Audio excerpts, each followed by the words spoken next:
Shukria Barakzai. She joins us also from Kabul. She's a former parliamentarian and a women's rights activist in Afghanistan. Really good to have you on the program with us. I know that you survived a suicide car bomb attack in Kabul in 2014 in which several people were killed. Are you concerned for your personal safety and for the safety of other women activists as we see the Taliban continue to make these advances?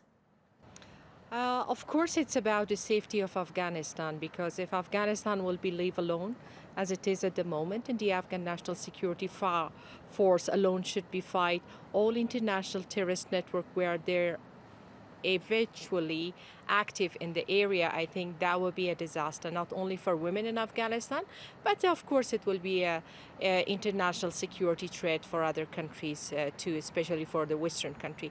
When it comes for the safety and security, I lost my two kids during the Civil War, and I was been target for several type of attempt of attacking on me, which is one was a car bomb attack. The recent attack was just happened 3 days ago, but I didn't come to the media and to say to the people of Afghanistan, because I don't want to bring any sorts of fear among people of Afghanistan. When it comes to the women's, of course, women in Afghanistan right now in a very difficult situation, circumstances.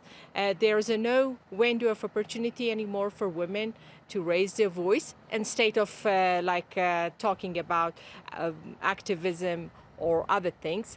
But when it comes to as a human being and part of society, of course, I think the range of Taliban and the way they react in the areas where they're controlling at the moment against women, that's really concerning and worrying. Their brutal actions and their activity against women, it's really worrying, not only me, but the people around the globe, and especially women in Afghanistan. Because right now, none of the women are feeling safe under the area of Taliban, because they are taking forced marriages, child marriages, and the bad thing, which is against all the principle of Islam in Afghan custom and tradition, is the sexual slavery. Unfortunately, right now, Taliban fighters are taking advantage of taking territory, and they are hostage the people of Afghanistan, especially they are taking the young girls and women for their sexual slavery. And that's really worrying and concerning. When it comes to the area where Taliban are controlling, of course, the schools are closed.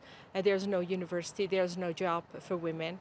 And it means like women should be again in the same prison as we've been during the Taliban regime. I think this time Taliban even worse than before, than the time they was controlling in Afghanistan. It certainly is very, very concerning. We've seen a campaign of citizens in the last few days shouting Allahu Akbar from rooftops as a way to show their opposition to the Taliban. As women do seem to have the most to lose if there is a complete Taliban takeover, what kind of role can women play, and what role do they play in these kind of efforts to bring unity and support for a stable and secure government? Of course, women and people in Afghanistan are in favor of peace. And we ask many times and several times for immediate and permanent ceasefire. Because after ceasefire, all parties can sit, including Taliban and the government of Afghanistan, and then they can talk about peace. And then they can go for the reconciliation, reintegration, and etc. The one they like to talk about it. But when it comes to the current situation and how women can, and the people of Afghanistan, I think the people of Afghanistan was very clear. Not only last night, I think it's starting since a couple of nights, starting in the western side of Afghanistan, where Herat province was raised up the people, their voice with Narai Takbir, Allah Akbar. And that was the clear message that we are standing against the dark age of Taliban, and we are with our own national security force. I think it's time for the government of Afghanistan to work and bring, of course, a base-broad consensus among Afghan political leaders, elite, and with the people of Afghanistan and government of Afghanistan. We do need one strong voice locally and internationally, and that is happening at the moment. Despite of all the challenges the people are facing, I think more than 10, 11 provinces, even those cities which is where we're under control of Taliban, people raise their voice. Even in the Kabul, last night after a huge attack, like 30 minutes after the huge attack, people just went to the street with the same area and they raised their voice. When they say Allah Akbar and they are on their roof, on their street, and the big gathering, I think that was a clear message, not only for the Taliban, but it's also internationally. And those voices need to be heard. This is the silent majority comes to the street and they raise their voice because what is important, I think we Afghans deserve to live in peace and harmony.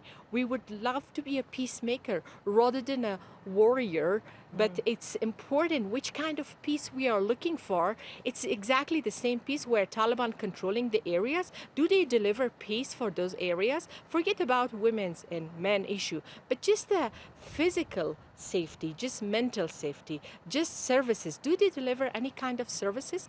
Talking about peace and justice and unity and solidarity and internationally and locally, I think this is something which is we can talk about. But for the first raise of that voice was a ceasefire and of course supporting the Afghan National Security Force, because we do believe they are doing the right job and correct job. Despite of all the challenges they are facing, still they are the support and the backbone of today Afghanistan, that they are defeating alone among against all the international terrorist network and Taliban activity. Okay, and we'll leave it there for now. Shukria Barakzai joining us from Kabul. Thank you so much for your time.